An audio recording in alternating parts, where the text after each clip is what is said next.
Hello, good evening, and welcome to the middle of the weekend. It's another episode of Brett's Old Time Radio Show. Thank you so much for joining me once again. I know you've got loads of other options for podcasts, so the fact that you choose to spend a little bit of time with me, I really do appreciate it. Thank you very much indeed. I'm Brett. I'm your host for our Nighttime Podcast. Welcome to another episode. I've got Facebook, Instagram, YouTube, and TikTok. They're all called Brett's Old Time Radio Show. If you could check that out, I would love it and very much appreciate it. Don't forget, we've got our books for sale on Amazon. It's Danger in the Spanish Sun, it's Patriot, the Little Blue Car book series. Just search my name, Brett Orchard, on Amazon, and you will find them with bells on. With it being a Saturday night, we have, of course, got another adventure with insurance investigator Johnny Dollar. This one was first broadcast on the 14th of July, 1953. It's called The Shayne Bombing Matter. And delicious Wrigley Spearmint Gum is so handy. Just slip a package into your purse or pocket, and you've got refreshment right at your fingertips. Chew Wrigley Spearmint while you're working. Enjoy this refreshing treat along with your favorite summer sports.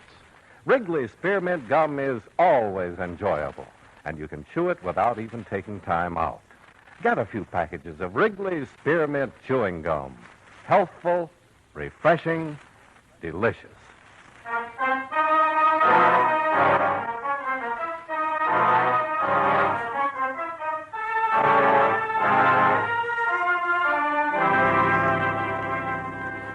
Expense account submitted by Special Investigator Johnny Dollar to Home Office, Columbia All Risk Insurance Company, Hartford, Connecticut. The following is an accounting of expenditures during my investigation of the Shayne bombing matter. Expense account item 1, $14.75. Train fare and incidentals between Hartford and New York City, after I received from you the necessary information concerning the late David Shayne. I arrived in New York at 3:30 in the afternoon and went directly to the 3rd Precinct Station, where I contacted Lieutenant Will Stevens of Homicide. Sit down, Johnny. Oh, thanks, Will. Been a long time. Yeah, it has. Will, I'm investigating the David Shayne killing. Well, I'll give you all the help I can. Oh, I'd appreciate it. Understand you're holding the brother. Yeah. We talked to Mrs. Shayne. She told us Charles sent the box. Says she heard David say so before he opened it. Brothers weren't living together? No, Charles Shayne's been in California. He arrived here by plane this morning. We picked him up. What does he say about it? He swears he didn't do it. What do you think? Well, I don't know. As near as we can find out, the brothers were very close. Oh, so were Cain and Abel. Yeah. But there doesn't seem to be any motive in this case. At least we can't find any. I thought for a while Charles was going to give us a lead, but just before we had him brought up for questioning, his lawyer showed up. With a writ? No, just said he was representing Charles and wanted to talk to him. He was with him for about a half hour, and after he left, Charles wouldn't open his mouth. My report on David Shayne says he worked at Bishop and Harding. That's right. Factory foreman. I knew him. He's a nice guy. Took a lot of interest in union affairs, and everybody seemed to like him. And you can't find any motive for the brother to send him a bomb? Not yet. Can I talk to Charles? Sure. But you're not going to get anything out of him.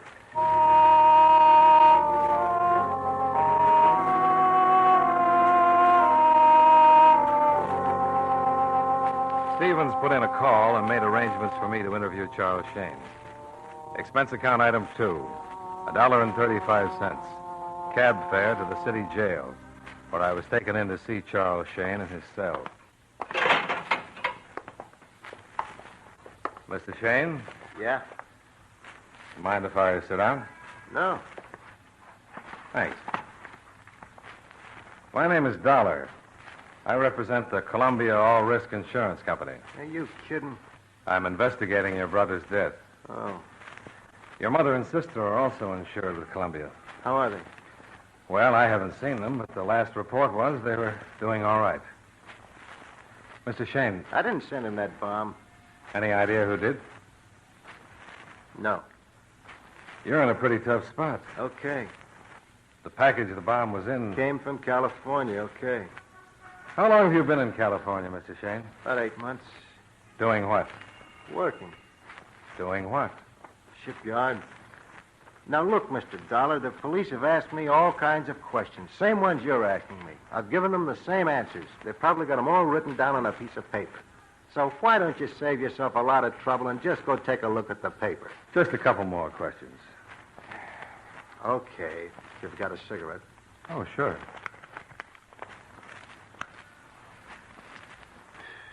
If you had a job in California, why did you come back to New York? Because I quit my job. Why? Because I didn't like it. Now, you've had your couple of questions, Mr. Dollar. Okay. You didn't send the bomb? No, I didn't send a bomb. Now, would you lay off, please? Okay. Guard. I'm going to see your mother and sister. Any message? No. I can't help wondering What? how your brother knew the package was from you. Goodbye, Mr. Dollar.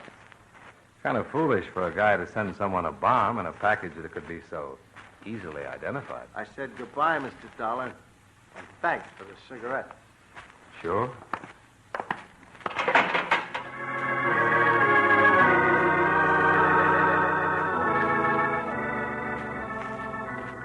Expense account item 3, $1.65. Cab fare to the hospital, where I was allowed to interview Mrs. Shayne.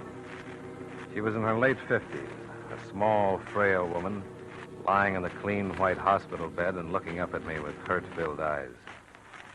You only have a few minutes. Okay. Mrs. Shayne, this is Mr. Dollar. He'd like to speak to you. Hello, Mrs. Shayne. Are you another policeman? No, ma'am. I'm an insurance investigator. Oh, I was hoping you could tell me something about my son, Charles. I just left Charles, Mrs. Shayne. Did you? How is he? Oh, he's fine. I made such a terrible mistake. How's that? Telling the police Charles sent the package. You don't think he did? Of course he didn't. Mr. Dollar, I don't know you, but please, if you're investigating this terrible thing, please do something for Charles. He didn't do it. He loved his brother. They were so close. He wouldn't ever do anything as terrible as this. I'll do everything I can, Mrs. Shayne. David could have been wrong. He must have been. Wrong about what? About Charles sending the package. Why did he think Charles sent him the package? We were in the kitchen. I was fixing dinner. The package had arrived that afternoon at the factory. It was just addressed to David. Was it addressed in Charles' handwriting? I don't know. But when David came home, he said it was from Charles. I didn't know what I was saying when I told that to the police. I was so stunned. Mr. Dollar, he didn't send that package. Please, Mr. Dollar, you must do something to help him. All right, Mrs. Shayne. I'm sure Mr. Dollar will do everything he can. Now, you'll have to rest. You will help, won't you, Mr. Dollar? I'll do everything I can, Mrs. Shayne. Your time's up, Mr. Dollar. Oh, Okay, thank you, Mrs. Shayne. all right. Goodbye, Mr. Dollar. Please help him. Goodbye, Mrs. Shayne. She gonna be all right? Oh, she'll be fine. She wasn't hurt badly. Minor cuts and burns, shock. Where's her daughter, Miss Mary Shayne? 3 doors down, but she's a little worse off. Can I see her? Yes. Lieutenant Stevens asked the doctor to give you all the cooperation possible. But you can only stay a few minutes, and she's under sedation. She may not be able to say much. Sure. Only a few minutes.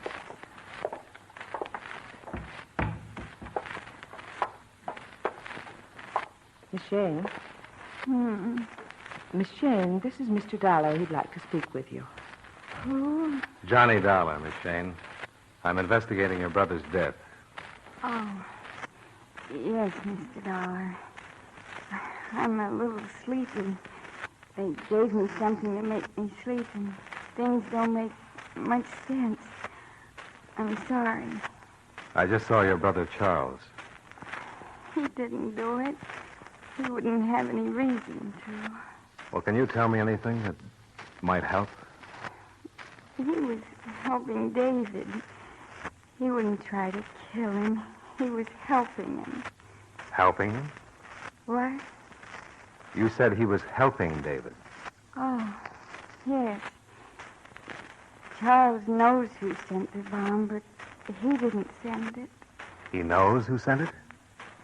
He knows. David's been making speeches against the Workers' Protective Association. The Workers' Protective Association? Miss Shayne, you said something about the Workers' Protective Association. Been making speeches against them. Charles has been helping in California. Didn't send it. He knows who did. What has Charles been doing in California, Miss Shayne?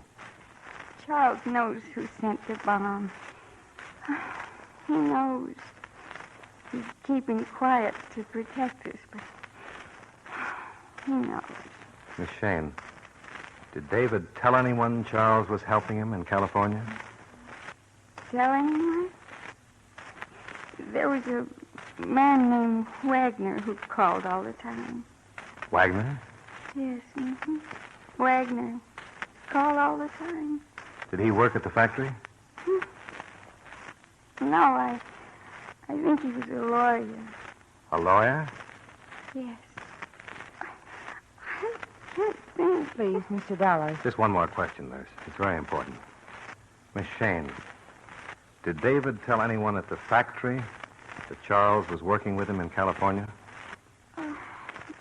At the factory? Yes. Did he tell anyone about Charles in California? Yes. Yes, I think so. Mr. Dollar, I'll have to call the doctor. Look, this may mean a man's life. Who did David tell, Miss Shayne? A man named... wish I could get things straight.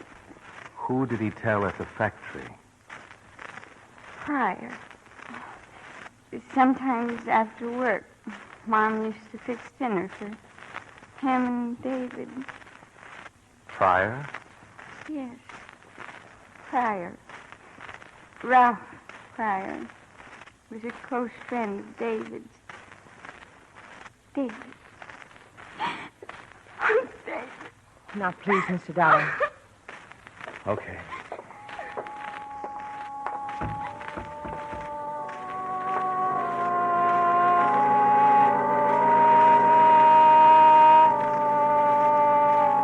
I left the hospital and walked out in the street. One of those sidewalk photographers snapped my picture and handed me a card in case I wanted to send him 2 bits for the print. I threw the card away and hailed another cab. Expense account item 4, $2.65. Cab fare to the Bishop and Harding factory where David had worked. I identified myself to the superintendent. He took me down and introduced me to the new foreman of the shop, who pointed out Ralph Pryor at a turret lathe.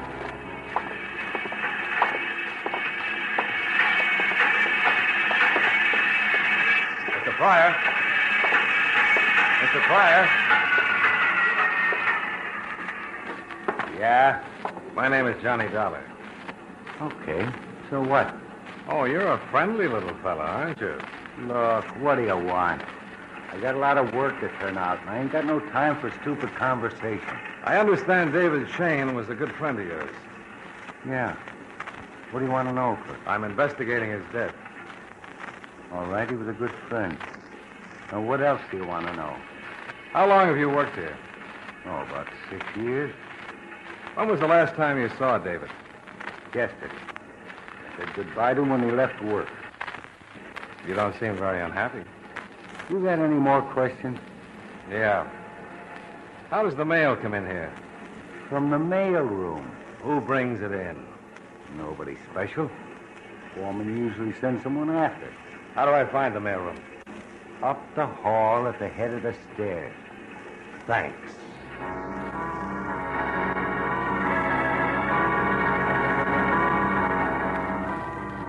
I went up and talked to the mailroom clerk, and he was a little more help. There had been a package for David. He remembered it because it was so heavy. He told me that he'd sent it down along with some other mail, but he couldn't remember who'd picked it up. I was starting to get a hunch, so I got to a phone and put in a call to Lieutenant Stevens. How you doing? Pretty fair. You know, I don't think the brothers sent the bomb. I don't either. The lab says the bomb was dynamite, highest grade. I don't see how it could have come through the mails all the way from California without the caps blowing the whole thing up. Oh. Do me a favor. Well, if I Pick up a Ralph Pryor. Works at the factory. Any charge? Just pick him up for questioning. He was supposed to be one of David Shayne's closest friends. Pick him up and hold him as long as you can. You, got something? Maybe.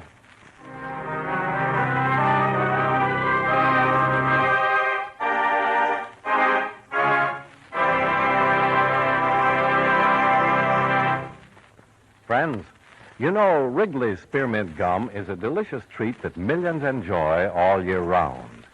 It's good to chew almost any time and any place. In warm weather, you'll enjoy especially the refreshment that Wrigley's Spearmint Gum gives you. When your mouth feels hot and dry, or when you're feeling warm and tired, chewing Wrigley's Spearmint gives you a pleasant little lift. It cools your mouth, moistens your throat, and refreshes your taste. Besides, chewing on a good smooth piece of Wrigley's Spearmint Gum seems to add enjoyment to whatever else you're doing. So enjoy it at home, at work, wherever you are. And remember, Wrigley's Spearmint Gum is a swell treat to take along on picnics. Get plenty for everybody. That's Wrigley's Spearmint Chewing Gum. Healthful, refreshing, delicious.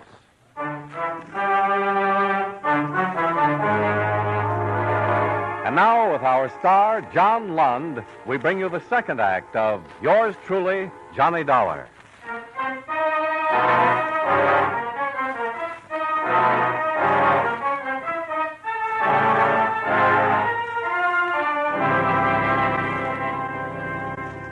After calling Lieutenant Stevens, I left the factory and hung around outside for about 15 minutes till I spotted a squad car pull up and two of New York's finest go into the building to pick up Ralph Pryor. Expense account item 5, $2.75. Cab fare from the Bishop and Harding factory to the 3rd Precinct Police Station. Boys just brought Pryor in. I got him downstairs. Would you mind letting me in on this? Well, it's a long shot. I found out what Charles Shayne was doing in California. Well, we know that. He worked in the shipyard. Yeah, but he was also doing some undercover work. Undercover work? His sister told me he was helping David get some evidence on something called the Workers' Protective Association. Know anything about it? Yeah, had a lot of trouble with them. King-size extortion. They muscle in on the local union and guarantee the workers protection. Protection from what? From nothing. But if they don't pay up, they get their heads split. We've even had a couple of killings, but we've never been able to pin them on anyone. The FBI's been working on it for over a year. They're operating all over the country. I'll bet my expense account that they sent the bomb. Well, you think Pryor's mixed up in it? Well, the sister told me Pryor knew what Charles was doing in California. David told him. You don't think Pryor's going to admit anything, do you? I doubt it. But I'm interested in seeing who comes to bail him out. The sister also told me David got a number of calls from a lawyer named Wagner. The lawyer who came to see Charles this morning was named Wagner. Yeah, here it is. John Wagner. Yeah, that was the hunch. Now, this is the way it figures to me. Charles was in California working with David here to get evidence on a racket. You told me he shut up like a clam when this lawyer got through with him. Yeah, that's right. Acted frightened. And why not? If Wagner's mixed up in the racket, he simply tells Charles if he opens his mouth, the Shayne family will get another bomb. Or get in the way of a truck or something. Oh, you gotta have more than that. Look, I admit it. I'm only guessing.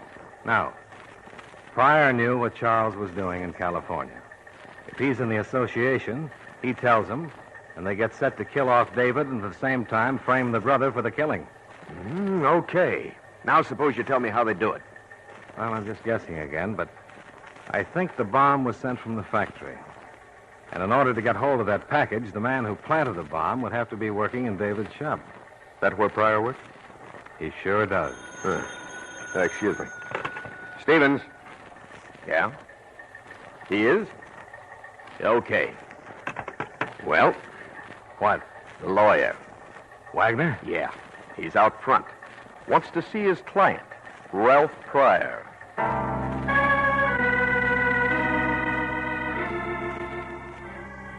I left Stevens and went out front where I spotted the lawyer, Wagner. He was small, dressed neatly in a Homburg, blue suit, and spats. I made sure he was the man I wanted, and I went out front to wait. About a half an hour later, he finally came out and grabbed a cab. Expense account item 6, $3.25. One more cab to tail Wagner. He led me to a waterfront dive on Canal Street. I watched him go in, then I followed.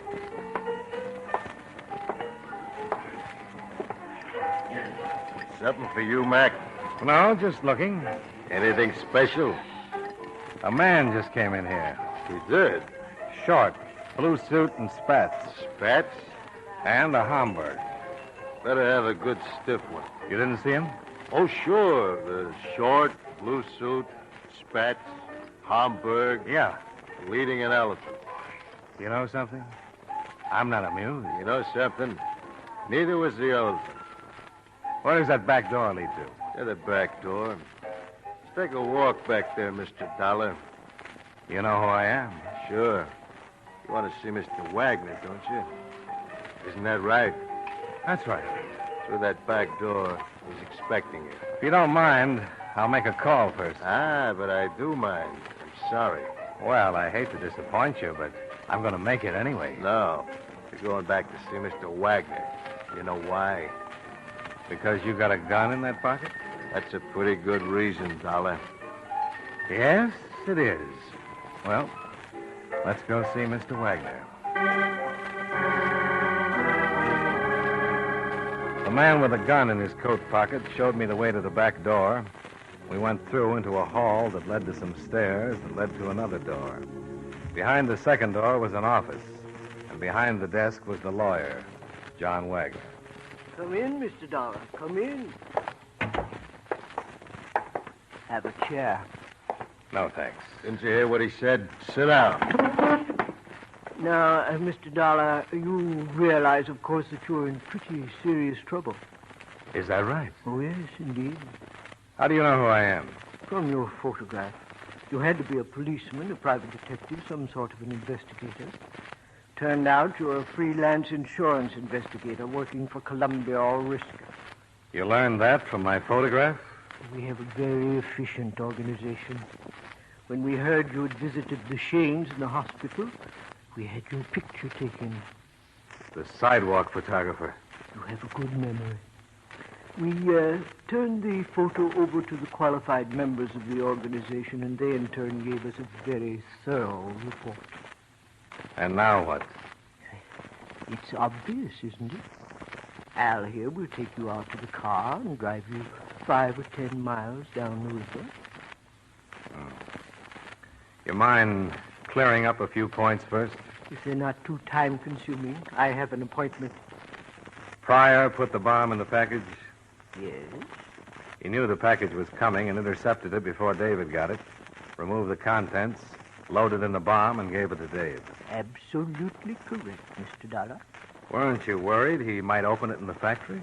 We knew he wouldn't open it until he got home. You see, he believed there was important information concerning my organization in the package. From his brother. Of course. Pryor notified us what his brother was doing, and our people in California, in turn, notified us when to expect the package. Simple? Charming. Nothing like a delightful explosion. I'm sorry the women were present. Oh, sure. You cried yourself to sleep. I'm afraid you have to be going, Mr. Dollar. Al, Come on, Mr. Dollar. I'm sorry we couldn't talk further, but if you understand. Oh, don't think anything of it. And I'm sure you won't. Out the way you came in. Wait a minute. Hold it. That's trouble out front. Probably just the police. They didn't know you were coming. You didn't call. If you got Pryor released and told him to meet you here, I'm afraid Lieutenant Stevens is right behind him. Get him out of here, fast. You heard him. Move. Al gave me a shove through the door. We turned and headed for the back. Just then, Lieutenant Stevens and 2 uniformed cops came in the hall with Ralph Pryor in front of them. Al took his gun out of my back and turned to face the trouble. Drop it! Look out!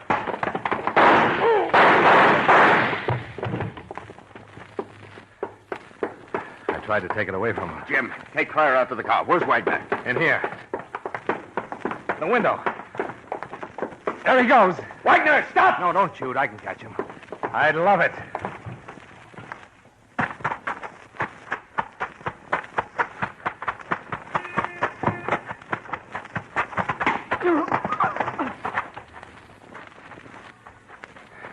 Yeah, you all right? Just skinned my knee. But Wagner's out cold. Oh, you idiot. Why? He might have had a gun. Huh? He could have turned around and blown your head off.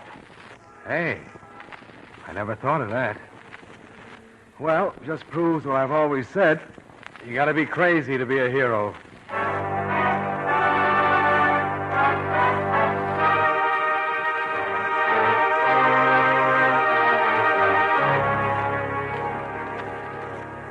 The whole thing tied together something like this.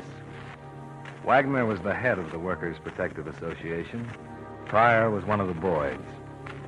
When David Shayne told Pryor his brother was in California collecting evidence that would stop the organization, Pryor reported to Wagner, and Wagner ordered him to intercept the evidence Charles was sending from California and get rid of David. Wagner sprung Pryor, as we thought he would, and Stevens trailed him to Wagner just in time to save my hide.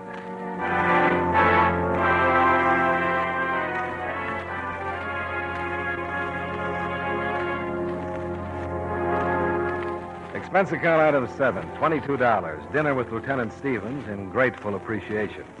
Item 8, $32.50 for a new pair of slacks and minor first aid for my skinned knee. Expense account items 9 and 10, $42.80. Hotel bill, train fare, and incidentals back to Hartford the next day. Expense account total, $123.70. Yours truly, Johnny Dollar.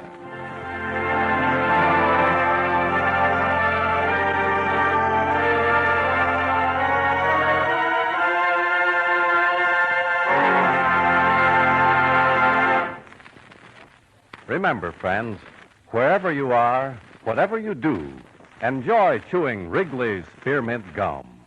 That lively, full-bodied Wrigley Spearmint flavor is really refreshing. It cools your mouth, moistens your throat, helps keep you feeling fresh and comfortable. The smooth, pleasant chewing helps keep you feeling relaxed, too. So you naturally feel better, work better, get more fun out of doing things. Remember, too, Wrigley's Spearmint Chewing Gum is a refreshing treat you can enjoy almost any time and any place. Just slip a stick into your mouth whenever you want it. Do as millions do. Keep Wrigley's Spearmint Chewing Gum handy and enjoy it often, every day. That's Wrigley's Spearmint Chewing Gum. Healthful, refreshing, delicious.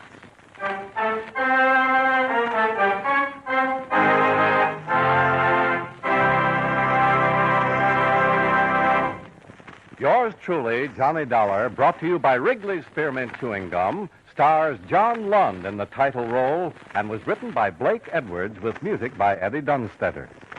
Featured in tonight's cast were Junius Matthews, Frank Nelson, Clayton Post, Virginia Gregg, Mary Lansing, Sammy Hill, and Jim Nusser. Yours truly, Johnny Dollar, is produced and directed by Jaime Del Valle.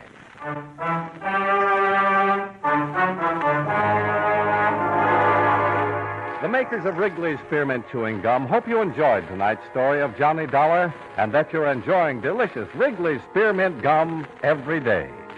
This is Charles Lyon, inviting you to join us again next week at the same time when from Hollywood, John Lund returns as yours truly, Johnny Dollar.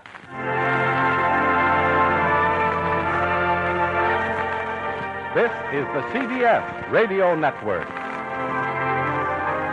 Welcome back. Hope you enjoyed our latest adventure with insurance investigator Johnny Dollar. And don't forget, with it being a Sunday tomorrow, it is The Man Called X going live at 5 p.m. UK time. Thanks for listening. I'll be with you 7 days a week, each and every week, and I'll see you tomorrow on Brett's Old Time Radio Show. Love you. Bye.